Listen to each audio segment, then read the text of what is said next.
नमस्कार, मैं हूं शशि तुषार शर्मा और आप देख रहे हैं आज तक। चुनाव केंद्रित खास डिजिटल प्लेटफॉर्म चुनाव आज तक में आपका स्वागत है। त्रिपुरा विधानसभा चुनाव में शाही परिवार के आने वाले प्रद्योत किशोर माणिक्य देव वर्मा की पार्टी टिपरा मोथा ने 42 उम्मीदवारों के नाम का ऐलान कर दिया है। प्रद्योत किशोर टिपरा मोथा पार्टी के जरिए अलग राज्य का मुद्दा भी बुलंद कर रही हैं, लेकिन आज हम प्रद्योत किशोर की नहीं बल्कि उनकी दादी कंचन प्रभा देवी की कहानी आपको सुनाएंगे। कंचन प्रभा आजादी के समय त्रिपुरा की महारानी थी। दरअसल आजादी से पहले त्रिपुरा राज्य पर माणिक्य वंश का राज हुआ करता था। राजा थे वीर बिक्रम किशोर देव बर्मन। वो सिर्फ त्रिपुरा ही नहीं बल्कि आसपास के इलाके जैसे नोआलखी और सिलहट पर भी राज किया करते थे। राजा वीर बिक्रम का जन्म हुआ था 1908 में। उन्हें आर्किटेक्ट ऑफ त्रिपुरा भी कहा जाता है। उन्होंने इस इलाके में ढेरों शैक्षणिक संस्थान बनवाए, साथ ही स्थानीय लोगों के लिए भूमि आरक्षित भी की। फिलहाल रेडक्लिफ बंटवारे में नोआलखी समेत काफी हिस्सा पाकिस्तान को दे दिया गया। इसी के चलते इन इलाकों में दंगे शुरू हो गए। 1947 के अप्रैल महीने में राजा वीर बिक्रम को अंदेशा हो चुका था कि भारत पाकिस्तान बंटवारे की घोषणा होते ही सिचुएशन और ज्यादा खराब हो जाएगी। 28 अप्रैल 1947 को राजा वीर बिक्रम ने घोषणा की कि त्रिपुरा भारत का हिस्सा बन जाएगा। इसके लिए उन्होंने संविधान सभा के सचिव को एक टेलीग्राम भेजकर खबर भी कर दी थी, पर नियति को कुछ और ही मंजूर था। इसके कुछ ही दिनों के बाद 17 मई को अचानक से महाराजा की मौत हो गई। युवराज किरीट बिक्रम किशोर माणिक्य अभी छोटे थे, इसीलिए एक रीजेंसी काउंसिल बनाकर राजकाज का काम महारानी कंचन प्रभा देवी को सौंप दिया गया।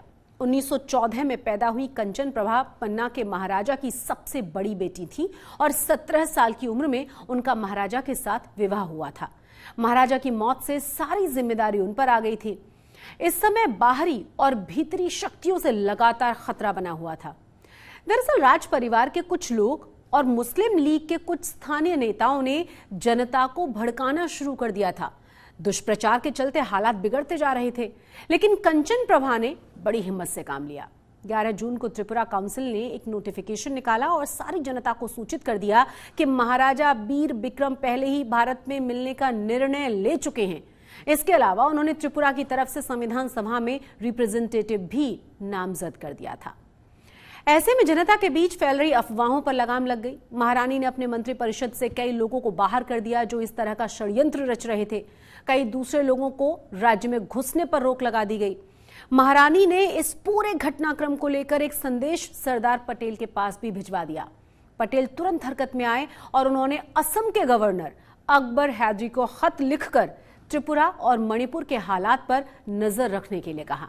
महारानी को कुछ समय तक सुरक्षा के लिए शिलांग में रखा गया था। भारत सरकार की सलाह से 12 जनवरी 1948 को महारानी ने रीजेंसी काउंसिल भंग कर दी और भारत सरकार से नेगोशिएट करने के लिए स्वयं प्रतिनिधि बन गई। इसके 1 साल के बाद तक यथास्थिति ऐसी ही रही।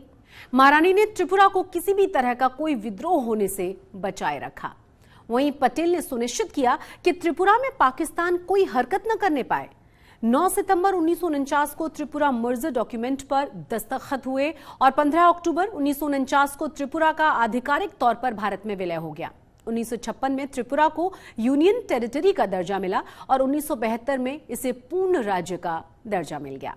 आपको यह भी बता दें कि त्रिपुरा के नाबालिग युवराज किरीट बिक्रम किशोर माणिक्य के बाद में कांग्रेस में शामिल हो गए और त्रिपुरा ईस्ट सीट से 1967, 1977 और 1989 कांग्रेस के टिकट पर लोकसभा चुनाव भी जीते। उनकी मौत 2006 में हुई। उनकी पत्नी विभू कुमारी देवी भी कांग्रेस में शामिल हुई। वो विधायक, सांसद और प्रदेश सरकार में मंत्री भी रहीं। प्रद्योत किशोर माणिक्य देव वर्मा इन्हीं दोनों के बेटे हैं और त्रिपुरा राज परिवार के वारिस हैं।